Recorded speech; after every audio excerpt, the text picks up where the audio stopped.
Hello student, आपने इसके पहले वीडियो में परिमेय संख्याएं, अपरिमेय संख्याओं के बारे में आपने अध्ययन किया है और उसी से संबंधित कुछ आधारित प्रश्न भी आप जो है जान चुके हैं और कुछ और भी प्रश्न उसके बारे में जानकारी लेना है। तो आपने परिमेय संख्याओं के बारे में अध्ययन किया, परिमेय संख्या और अपरिमेय संख्या।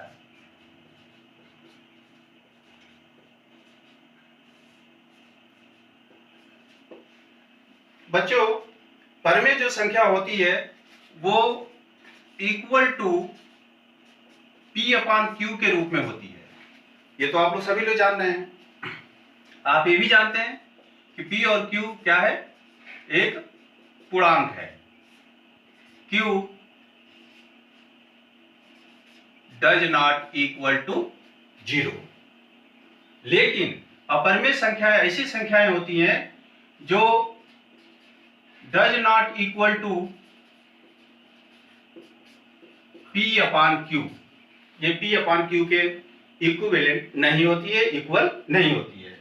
और यहां भी P और Q क्या है, ये भी पूर्णांक है, Q नॉट इक्वल 0। तो आप देख रहे हैं कि परिमेय संख्या in form of P upon Q, अपरिमेय संख्या does not equal to P upon Q। तो आपने परिमेय और अपरिमेय संख्याओं को तो अच्छी तरीके से भली भांति आप जान चुके हैं। इसलिए इससे संबंधित जो क्वेश्चंस हैं वो क्वेश्चन ये है कि क्या 2 + √3 एक परिमेय संख्या है। ये प्रूव करना है बच्चों। तो प्रूव करने के लिए सबसे पहले आपको इमेजिन करनी होगी कि 2 + √3 एक परिमेय ही संख्या है, मान लिया हमने, ठीक है। तो परिमेय संख्याओं को आप P अपान Q के रूप में लिख सकते हैं। तो आपने इसको 2 + √3 equal to P upon Q के रूप में आपने लिख लिया। 2 को रिप्लेस करिए यहां, ठीक है। तो √3 equal to P upon Q -2, और यहां पे स्टूडेंट P Q पूर्णांक हो जाएंगे और Q नॉट इक्वल टू 0। अब यहां पे देखिए स्टूडेंट, इसको आपने रिप्लेस कर लिया। P अपान Q परिमेय संख्या है, 2 भी एक परिमेय संख्या है। दो परिमेय संख्याओं को आपस में यदि आप सब्ट्रैक्ट कर रहे हैं, घटा रहे हैं, तो ऑलरेडी वो भी परिमेय संख्या होगी। इसलिए यहाँ पे P अपान Q परिमेय संख्या, 2 परिमेय संख्या है, 2 परिमेय संख्याओं को आपने सब्ट्रैक्ट किया तो ये भी परिमेय संख्या होगी। तो यहाँ पे दिखाना होगा, यहाँ पर P अपान Q परिमेय संख्या है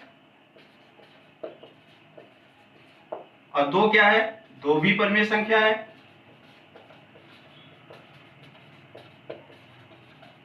ठीक है स्टूडेंट, हम जानते हैं कि 2 परिमेय संख्याओं का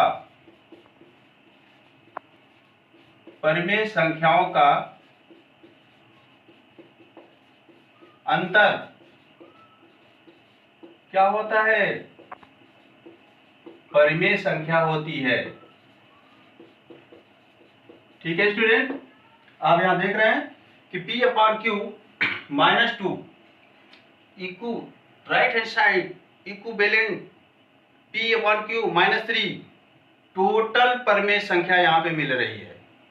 ठीक है, तो आप यहां लिख सकते हैं this imply P upon Q -2 क्या है, ये एक परिमेय संख्या है। बच्चों यहां पे ध्यान दीजिए, आप पहले से ही जान रहे हैं कि √3 एक क्या है, अपरिमेय संख्या है। तो आप यहां पे दिखाएंगे कि परंतु √3 एक अपरिमेय संख्या है, अपरिमेय संख्या है। तो क्या बच्चों एक अपरिमेय संख्या परिमेय संख्या के बराबर हो सकती है? नहीं। तो यहां पे आपने ये देखा कि क्या √3 P अपान Q -2 के बराबर होगी? नहीं। क्यों? क्योंकि √3 क्या है, अपरिमेय संख्या है, और इधर क्या है, परिमेय संख्या है। ठीक है स्टूडेंट, तो क्या ये अपरिमेय संख्या परिमेय संख्या के बराबर हो सकती है? नहीं।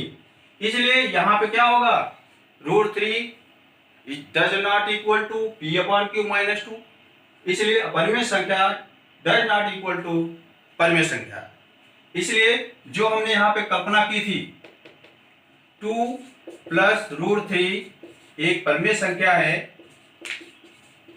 परिमेय संख्या है, वह परिमेय संख्या नहीं है, परिमेय संख्या नहीं है। यहां विरोधाभास भी उत्पन्न हो रहा है स्टूडेंट, विरोधाभास भी उत्पन्न हो रहा है। ठीक है, प्राप्त हो रहा है। ठीक है, तो आप यहां देख ले रहे हैं कि अपरिमेय संख्या परिमेय संख्या के जब बराबर नहीं हो रही है यहाँ पे, तो इसका मतलब जो हमने कल्पना की थी 2 प्लस √3 एक परिमेय संख्या है, वो परिमेय संख्या नहीं है। तो इसका मतलब कि जो हमने कल्पना 2 प्लस √3 के लिए किया था, वो कल्पना हमारी असत्य हो गई। इसलिए 2 प्लस √3 एक कैसी संख्या होगी, अपरिमेय संख्या होगी। ठीक है स्टूडेंट, फिर से देख लीजिए, 2 प्लस √3 एक परिमेय संख्या, हमको बताना है कि ये है या नहीं है। आपने इसको इमेजिन कर लिया कि p/q के रूप में है। ये p/q परिमेय संख्या के रूप में होती है, p और q पूर्णांक होता है, q नॉट इक्वल टू 0। तो आपने यहाँ पे इसको बराबर दिखाया कि √3 जो है वो 2 को रिप्लेस आपने जब किया तो p/q - 2 हो गया। p/q परिमेय संख्या, 2 ऑलरेडी परिमेय संख्या। दो परिमेय संख्याओं को आपस में घटाने पर जो है पूरी संख्या जो प्राप्त होती है वो भी जो है कैसी संख्या होगी, परिमेय संख्या ही होगी। तो क्या एक परिमेय संख्या क्या एक अपरिमेय संख्या के बराबर हो सकती है? नहीं। आपने यही सिद्ध किया। तो आपने यहाँ पूरा जान लिया है कि ये परिमेय संख्या है, √3 ये परिमेय संख्या है, और फिर यहाँ दोनों बराबर कैसे हो सकती है। तो आपने जो कल्पना की है वो रॉन्ग हो गई, अर्थात आपने 2 प्लस √3 को एक परिमेय संख्या जब माना है, वो परिमेय संख्या नहीं है, बल्कि क्या है, वह एक अपरिमेय संख्या है। ठीक है स्टूडेंट, तो आज का यहीं तक जो है आपको पढ़ना था। अगले नेक्स्ट वीडियो में इससे संबंधित दूसरा क्वेश्चन जो है आपको हम जो है अध्ययन कराएंगे। आज के लिए थैंक यू।